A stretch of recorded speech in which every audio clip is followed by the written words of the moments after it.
lihat sampai ngelontok udah. Sebuah desa di kawasan Lampung Tengah juga sempat digegerkan dengan penemuan dua sosok jasad pria pada bulan November 2019 lalu. Mengenaskan, satu jasad ditemukan mengambang di atas sungai dan satu jasad lainnya terkubur di dalam lumpur. Halo guys, apa kabar? Semoga kalian dalam keadaan yang baik-baik saja ya.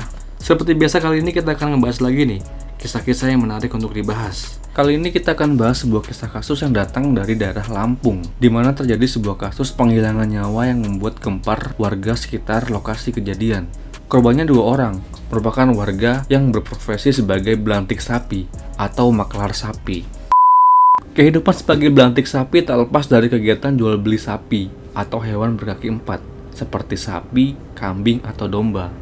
Profesi belantik sapi tak selamanya adalah sebagai penjual sapi saja. Kadang belantik sapi menjelma sebagai pembeli sapi. Biasanya belantik sapi akan hunting sapi-sapi yang mempunyai spesifikasi tertentu di suatu pasar atau bazar hewan. Lalu mereka akan menjual sapi-sapi itu ke sesama belantik atau ke pembeli sapi atau end user. Keuntungan yang didapat oleh belantik sapi bervariasi. Biasanya belantik sapi mendapatkan untung sekitar Rp250.000 hingga Rp500.000 jika ia menjual ke sesama belantik. Namun jika menjualnya ke end user atau pembeli sapi, keuntungannya akan menjadi Rp1 juta.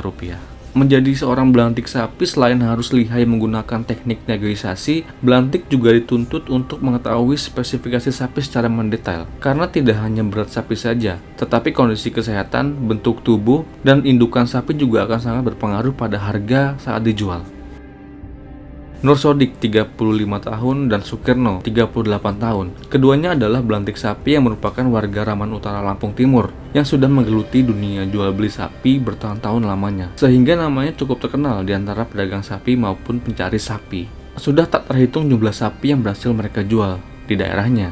Suatu hari ketika mereka mendapatkan permintaan untuk menawarkan sapi ke seseorang, lalu sejak saat itu mereka tidak pernah kembali lagi ke rumahnya. Mereka dinyatakan hilang.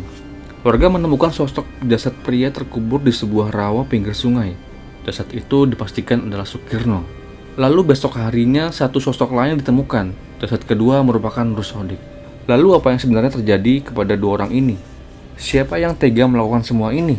Dan motif apa yang mendasari tragedi ini? Begini kisahnya.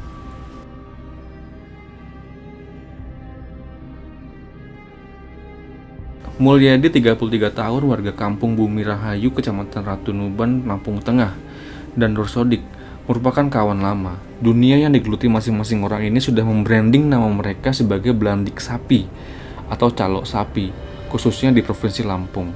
Pada bulan Oktober 2018, Mulyadi dan Nur Sodik sempat terlibat sebuah transaksi jual beli sapi sebanyak 2 ekor, seharga 30 juta.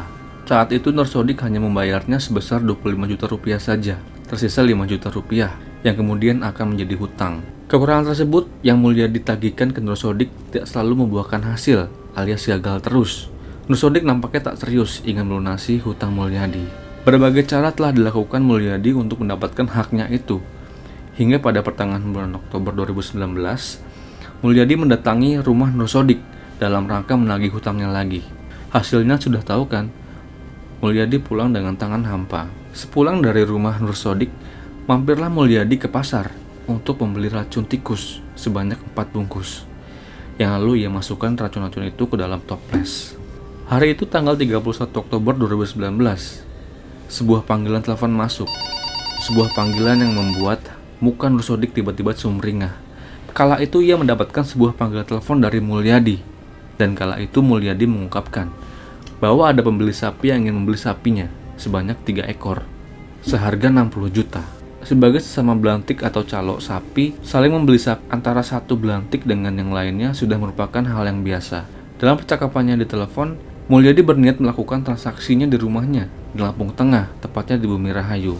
Segera Nur Sodik bersiap menyiapkan dagangannya. Kala itu ia mengajak kerabatnya Sukirno untuk ikut dengannya dengan mengendarai mobil pickup Grand Max. Setelah menempuh perjalanan selama 1 jam, tibalah keduanya di rumah Mulyadi. Kala itu pukul 18.30 waktu Indonesia Barat. Sebuah pertemuan yang hangat seperti biasa sebagai rekan bisnis dunia persapian. Tak lama kemudian, Mulyadi mempersilahkan keduanya untuk duduk di bagian teras rumah Mulyadi. Sebuah percakapan dimulai dengan negosiasi tentang harga sapi yang akan mereka jual, yang akan mereka dagangkan. Nur Sodik menjual sapi-sapinya kepada Mulyadi seharga 60 juta dan Mulyadi bisa membayarnya dengan DP dulu sebesar 30 juta rupiah. 30 juta sebagai uang DP adalah nilai yang mereka sepakati bersama. Lalu Mulyadi memberikan uang muka kepada Nur Sodik hanya sebesar 25 juta rupiah saja. Terhitung sisanya 5 juta akan dianggap sebagai pelunasan hutang Nur Sodik kepada Mulyadi yang sudah bertahun-tahun tidak Nur Sodik selesaikan itu. Hal itu membuat Nur Sodik tidak terima dan mengancam tidak mau melanjutkan transaksi kalau seperti itu sistem pembayarannya. Negosiasi nampaknya tidak menemukan titik temunya di antara kedua calon sapi ini. Lalu untuk mencarikan suasana yang sempat tegang ini, si pemilik rumah Mulyadi menawarkan keduanya untuk dibuatkan kopi. Tanpa curiga, mereka pun mengiyakan agar segera dibuatkan kopi. Di dapur Mulyadi sendiri yang membuat minuman itu. Setelah mencampur kopi dengan gula serta menuangkan air panas, Mulyadi yang ternyata menyimpan rasa dendam yang mendalam itu juga menuangkan racun tikus ke dalam minuman yang akan ia sajikan itu. Racun tikus Temix yang ia beli di pasar beberapa waktu lalu.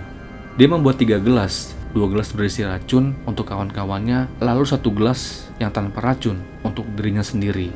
Minuman toksik itu pun disajikan untuk kedua kawannya itu.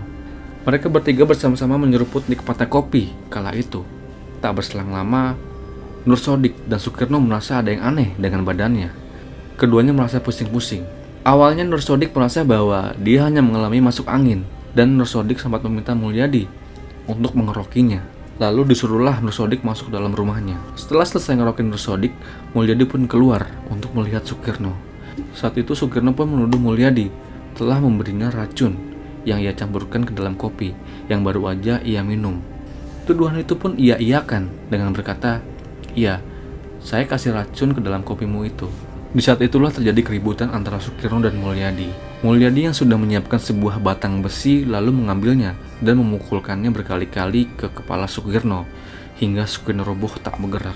Sementara Nur Sodik yang masih muntah-muntah dalam rumah kemudian keluar dan mengatakan hal yang sama, bahwa ia baru aja diracun oleh Mulyadi.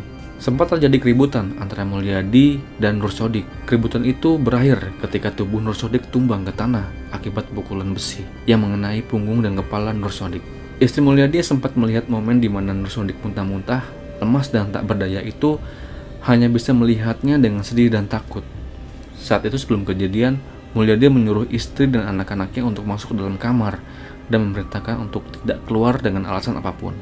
Setelah menunggu dan memastikan bahwa keduanya telah tewas, Mulyadi bergegas mengambil motornya dan memasukkan tubuh Sukirno ke dalam karung dan membawanya ke pinggir sungai di desa Bumi Rahayu, Lampung Tengah. Di pinggir sungai tersebut, Mulyadi menguburkan tubuh Sukirno.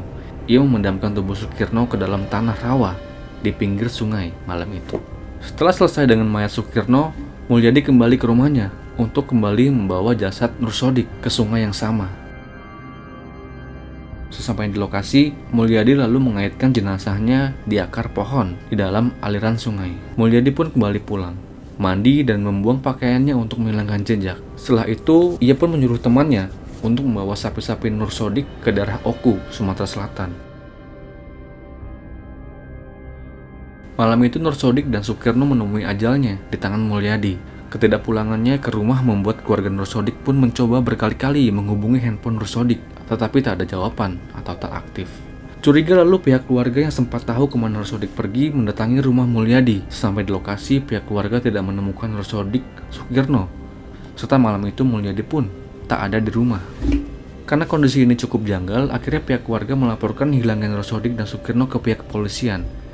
Akhirnya polisi mendalami kasus ini dan menemukan sebuah titik terang. Awalnya polisi menemukan mobil Grand Max yang dibawa oleh Nur Sodik di daerah Kalibalang, Lampung Utara. Pemeriksaan saksi pun dilakukan. Sebuah pengakuan yang berharga bagi polisi didapatkan ketika pihak kepolisian memeriksa istri Mulyadi. Ia mengetahui sang suamilah yang meracuni korban dengan racun tikus dan memukuli korban hingga tewas dan menguburkannya di sungai di desa Bumi Rahayu. Kamu ya maghrib, ya sekitar jam berapa kan? Ya mau maghrib itulah, itu.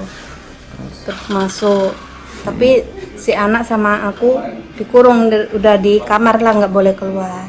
Posisinya gitu. Terus dari situ ya dibikin minum mungkin ya kan, bikin minum. Minum apa itu? Ya kopi. Terus nggak taunya mutah-mutah, akhirnya kebuka kan, dibuka jadi tahu posisi saya kan kelihatan.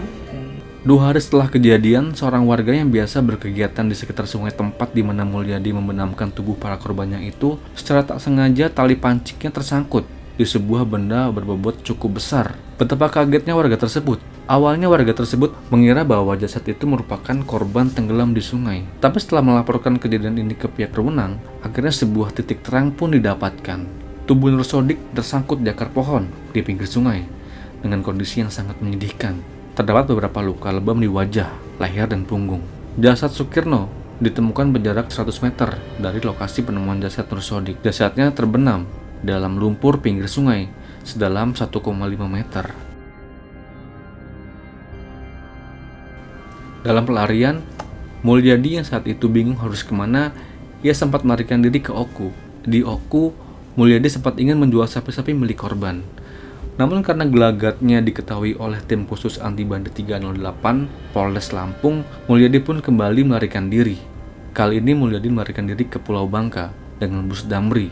Sesampainya di Bangka, kemudian dia bersembunyi di sebuah perkebunan semangka milik warga di Bedeng Akeh, Kelurahan Sinarjaya, Kecamatan Sungai Liat, Kepulauan Bangka. Mulyadi pun menjadi buron selama 10 hari.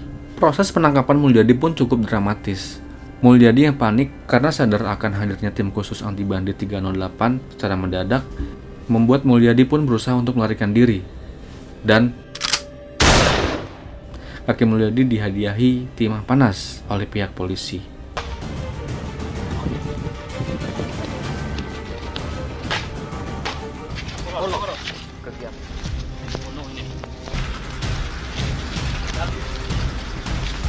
Kamu kuburkan di mana? Sekali. Dua-duanya? Sama siapa kamu bunuh itu? Hah? Kapan kamu lari ke Bangka? Baru 2 hari ini, Pak. Hari ini.